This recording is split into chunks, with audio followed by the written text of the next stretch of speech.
Okay, so now that we've wrapped up shot 2, let's take a look at that render and then we can move on to starting one of our other shots. So I'm going to bring up mplay and load in our disk files. And let's hunt down our projects, TD volume 2, renders, shot 2, and let's find our final render for shot 2.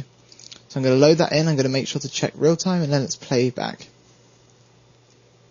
Nice. Yeah, that's working nicely. Fantastic.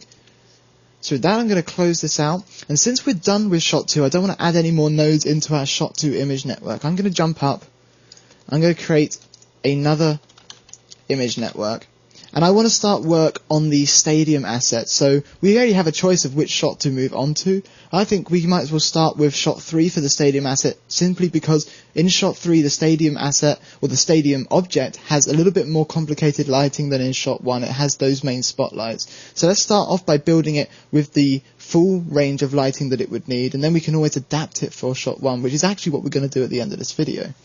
So I'm going to rename this to shot 03. I'm going to jump down inside, and I'm going to bring in some of the files for our stadium asset. So let's grab our renders, shot 03, stadium, and I'm going to bring in the bleachers bounce and the bleachers top files. I'm not going to bring in the main spots because we're going to deal with those a little bit differently in a second. So I'm going to accept to bring those in, and I also want to bring in the shadows for our bleachers top. So I'm going to push backtick again and jump up, grab our shadows for the bleachers top, and accept to bring that in. I do need to set my frame range for shot 3, which if I recall was 265 through to frame 650. So there we go, we can see our bounce light, our top light, and also if we switch over into our alpha channel we can see our shadows. Now you'll notice with our shadows we have a little bit of what looks like artifacting on the stadium itself. This isn't an issue, this doesn't worry me at all. Why? Well, these are the shadows for our top-down light, and you'll see for our top-down light, we actually don't have any real illumination in those areas where we have those artifacts. So adding shadows onto somewhere that's not illuminated is not going to have any effect. So my only real concern when dealing with generating those shadow maps and making sure that they were going to be able to be used for compositing was to make sure that they had clean shadows on the illuminated areas. The illuminated areas mainly being our bench. If we take a look at our shadows, you can see that on the benches things are nice and clean. So I'm going to start out by compositing together our bleachers top diffuse with the shadows for the bleachers top, and we've seen we can do that with a composite VOP. So I'm going to drop a composite VOP in.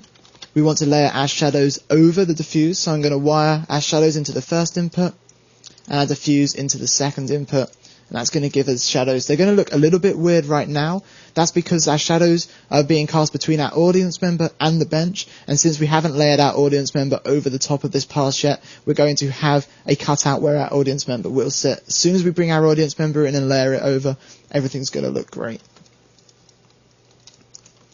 So we've got our diffuse and our shadows. We can now add those to our bounce light. So we're going to wire the composite into an add cop and bring in our bounce light into that add cop, and let's rename this to add bounce light. Bring our visibility down. And again, we need to make sure that we're careful with our alpha channels, so I'm going to make sure to uncheck alpha on the mask tab for our add cop. So that's really all there is to do for adding together our bounce light and our top light. So now let's move on to setting up our main spots. And the reason I didn't bring our main spots in straight away is because our main spotlights have diffuse, they have specular, and they have a shadow pass. And we've already built an asset for dealing with combining a diffuse, specular, and shadow pass. So let's make use of it for the main spotlights.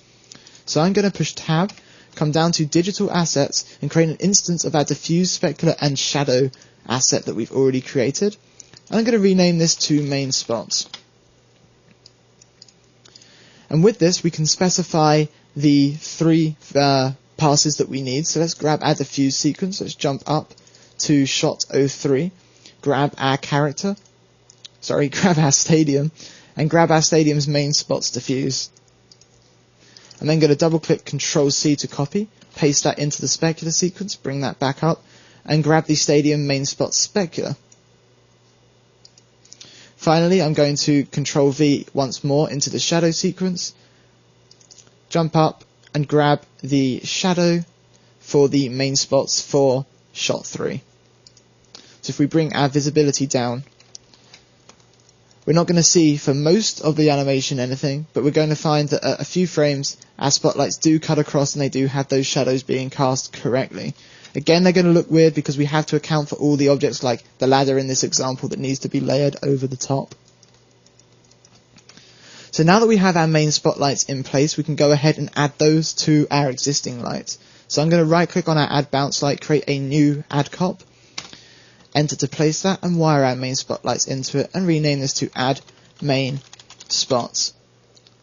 If we add those in with our existing, we can see our main spots are now illuminating our benches. Again, things look a little bit weird with the shadows. You do have to remember that we have objects to layer over the top of these.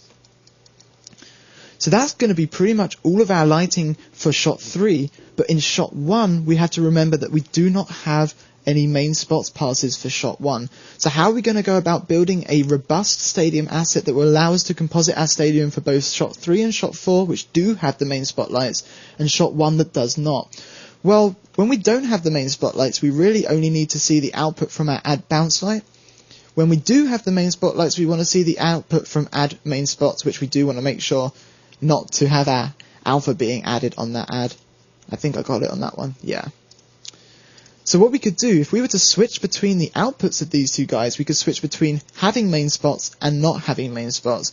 We've seen a switch we've seen a switch operator in previous TD volume, both at VOP level and in SOPs. We can now deal with a switch cop, which works in the exact same way. So let's drop in a switch, and let's wire in our add bounce light first and then our add main spot second, so that we can create a toggle parameter on our stadium asset where we can say, do we want to have main spotlights? If it's turned off, it's going to have a value of 0 and we won't. If we set it to a value of 1 by toggling it on, we'll then add our main spotlights in. So with that in place, we can now collapse this down and create an asset from it. So I'm going to grab all of our nodes, Shift C to collapse this down into a subnetwork, jump inside the subnetwork, make sure to render out our switch as the output from that subnetwork by clicking on the render flag. So now we are actually seeing the final output.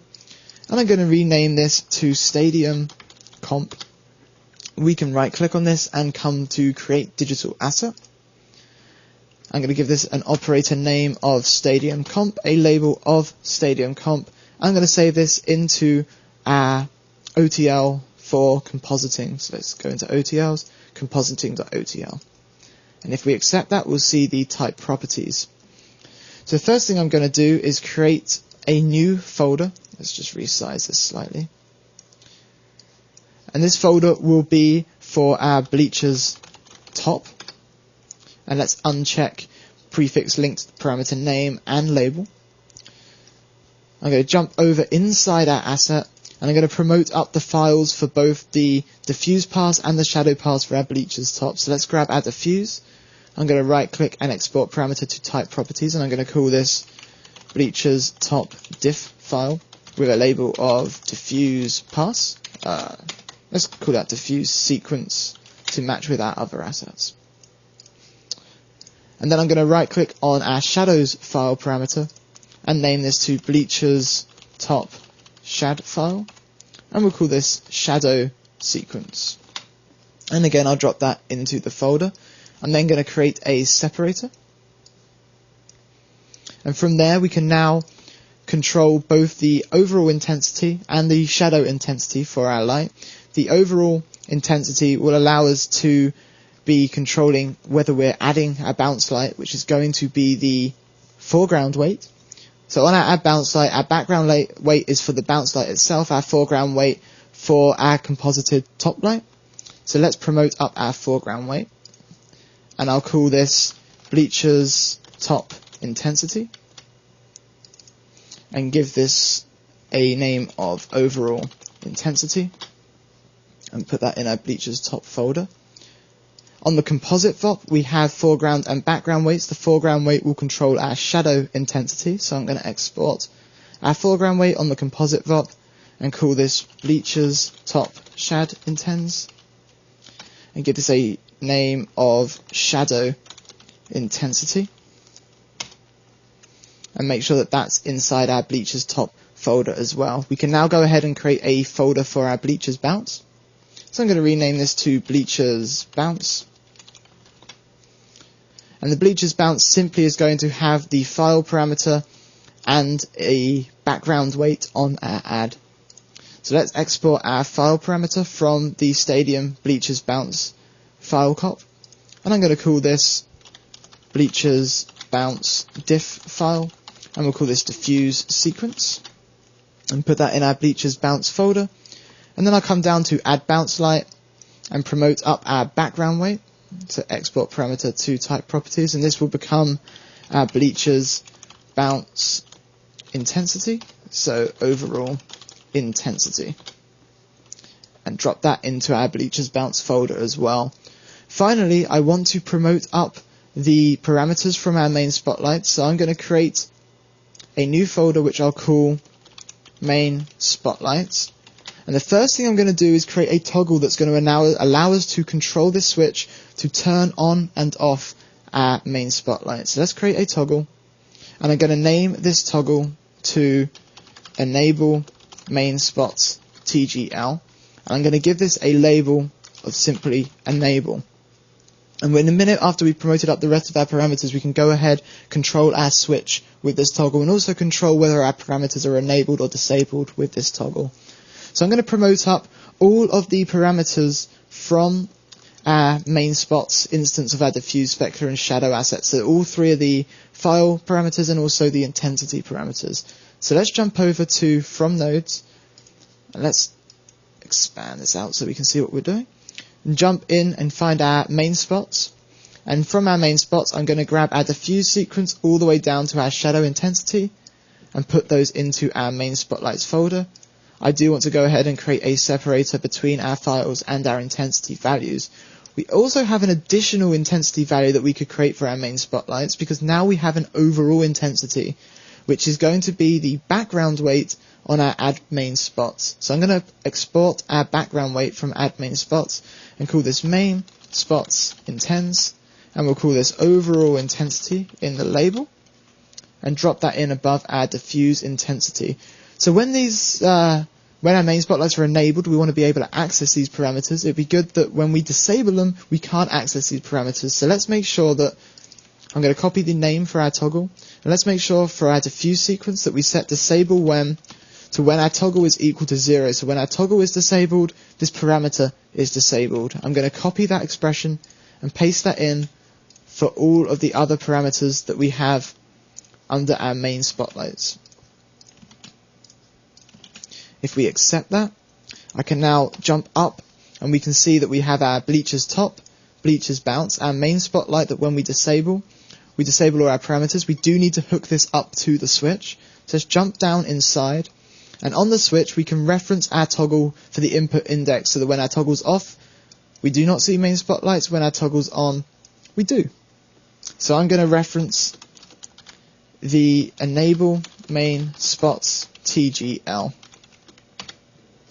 Fantastic. So let's jump up and let's quickly demo through some of the various settings. So the first one I'm going to demo is enabling and disabling our main spotlights. So as we enable, we see them. When we disable, we don't. We also have control over the overall intensity of our bleachers top. So dropping that down will kill out the bleachers top, including its shadows. We can boost that back up, or we can control the shadows on their own as well. We also have control over the overall intensity of the bounce light, which is going to be easier to see on an earlier frame. So there we go. And finally, we have control over the overall intensity for our main spotlights, the diffuse intensity for our main spotlights, the specular intensity, and finally the shadow intensity for our main spotlights. So with that, we've completed our stadium compositing asset. I'm going to right click, come down to save operator type, and also match the current definition, and that's going to wrap up this video. Thanks a lot.